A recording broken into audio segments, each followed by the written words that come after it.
যারা আমাদের রক্ত শোষণ করেছে, যারা আমাদের চোখ কেড়ে নিয়েছে, যারা আমাদের হাত কেড়ে নিয়েছে, যারা আমাদের পা কেড়ে নিয়েছে, আজকে বাংলাদেশে দেখি সবচেয়ে তারা ভালো আছে। এটা তো ভাই অন্যায়, অবিচার। আমরা তো ক্ষমতা চাই না, আমরা চাই বাংলাদেশের সংস্কার। যেই সংস্কার হলে আমাদের তরুণদের ভাগ্য পরিবর্তন হবে। মদিনার সনদে মাদকের চোরাচালান ব্যবসা বাণিজ্য কোথায় আছে আমাদেরকে একটু বুঝান। ওনারা নাকি ইসলাম বুঝে, ইসলামের ধর্ম ব্যবসার নামে পুরো বাংলাদেশে টেন্ডারবাজ চাঁদাবাজ মাদকের ব্যবসায় তারা জড়িয়ে পড়েছে।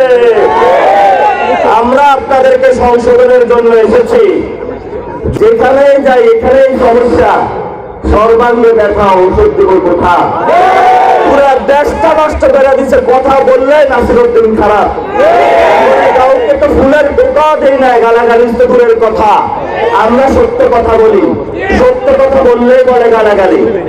আমি একটা গালাগালি দিয়েছি, বাংলাদেশের একটা গালির সংবিধান বানাইতে হবে। সেই সংবিধান যদি সালাউদ্দিন ভাই বানায় তাহলে আমরা দেখে দেখে বলবো কোনটা গালি কোনটা গালি না। আপনি সালামের সাথে মিলে ব্যবসা করেন, এটা কি গালি? আপনি সংস্কার বাস্তবায়ন করেন না, এটা কি গালি? আপনি শহীদ উসমান হাদির সাথে গাদ্দারি করতেছেন, এটা কি গালি? তা আমরা তো এই কথাগুলোই বলবো না। যেটা যায় কেন গা চলে কেন? এত জ্বালা বলেছিল তাদের বলেছিল না।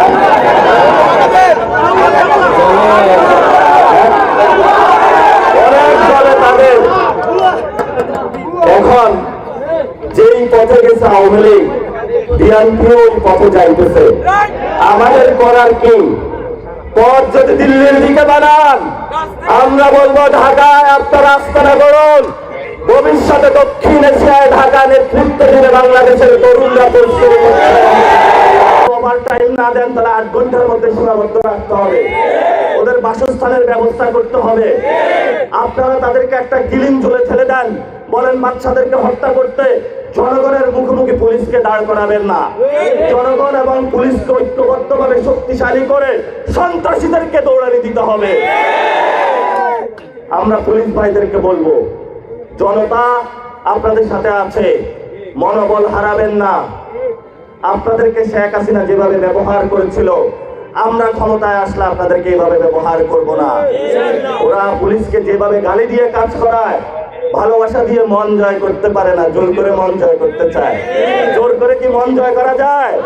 প্রিয় তারেক রহমান, তরুণ সমাজের মন জোর করে আদায় করতে পারবেন না, সংস্কারের মাধ্যমে ভালোবাসা দিয়ে আদায় করতে হবে। কি বলেন? আমরা ভাইয়াকে বলবো, ভাইয়া সংস্কার দিয়ে দেন, আমাদের 1400 লোকের বিচার বুঝিয়ে দেন, তাহলে নাসিরউদ্দিনও চুপ করে যাবে, বাংলাদেশের সকল তরুণ চুপ করে যাবে। আর যদি না দেন তাহলে কি হবে? ভাইয়া কি ক্ষমতা থাকতে পারবে? ভাইয়া ক্ষমতা থাকতে পারবেন না। স্পষ্ট কথা, আপনার সাথে আমার সাথে সত্যের মাপকাঠি হলো একটাই। আপনি কি সংস্কার বাস্তবায়ন করবেন নাকি করবেন না?